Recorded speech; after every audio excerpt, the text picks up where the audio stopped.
So the next step is to fill your raised beds. And the Square Foot Gardening book outlines this mix called Mel's Mix, which is really simple to make yourself. And we have blog posts that cover all of this, that have the details on everything. It's basically just mixing 3 different things together. It's vermiculite, which is this white rock type. It's like almost like foam. Like coarse. Yeah. Yeah. The easiest way to explain it is you've seen potting mix before, and you know the little white flakes that are in potting mix that are kind of like spongy. You're like, is that styrofoam? What is that? Well, that's vermiculite. And what it does is it absorbs water really well, and then it releases water slowly too. So vermiculite is one ingredient. The next ingredient is going to be coconut coir, and you can buy that in bulk in like these cubes, and you just like soak it in water and it expands, and it's great. And then the third ingredient is going to be compost. And compost is the most important part. And when you're beginning and you're reading all these books, you might think, yeah, I'm going to make all my own compost. And that's a great goal to have. But if you're starting out, it's going to take a while to get enough compost. So you're going to probably have to buy some compost to get started. There are places you can get compost really cheap at like the same type of places that have the wood chips that I mentioned earlier often sell compost too. I typically avoid those because you don't know what the compost is made out of. And a lot of times it's made out of yard material and stuff that's brought in, or clippings from golf courses. Who knows what could be going into that? There's a lot of chemicals that could be involved. And one of our early years, we had an issue with compost that was tainted from chemicals. So I kind of got scarred from that, and I'm pretty particular about where we get compost now. So we do have a video though about how to test compost. So if you wanted to do one of those cheaper routes, you could test it and then get it if it's good. But I do recommend going to, whether it's a local nursery or in Oklahoma, we have places that are just kind of bulk material suppliers that have compost that you can buy in bulk. And that's what you see the picture on the front right is my truck with just a bunch of compost in it, and put a tarp down first. It makes it better.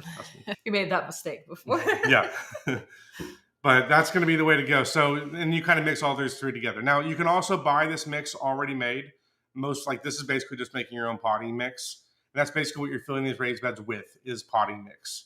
And it's not going to, if you did just straight garden soil, it's not going to have the right properties you're looking for as far as drainage with that vermiculite and stuff. So it is important to add some of that in.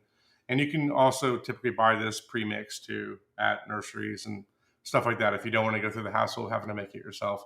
We have so many videos that outline how to make this though. So we'll throw those in chat, and you can see kind of exact details on how we make it and tricks for how we make it and ways we've found to make it easier. And like we've made a lot of content on making this over the years. So, and we'll have more coming soon because we'll be making more. So we will be. Yeah. So stay tuned on our Instagram and YouTube. We'll have a lot of that stuff coming. Okay. Let's see if we have questions about composting. The best kind of compost, it's going to depend. One thing I try and do is to buy as many sources of good compost that I can find.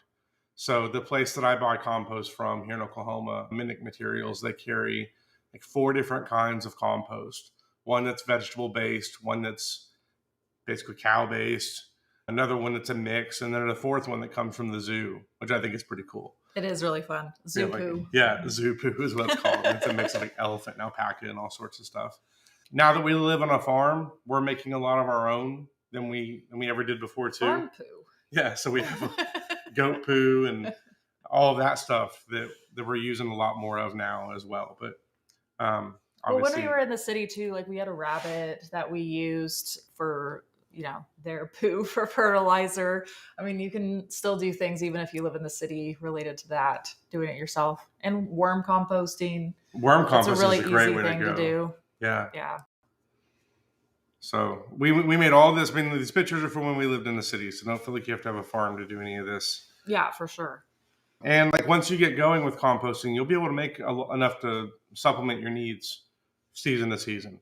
It's just getting started with if you're looking to get started with a lot of beds like we have, it's going to take, a lot of compost.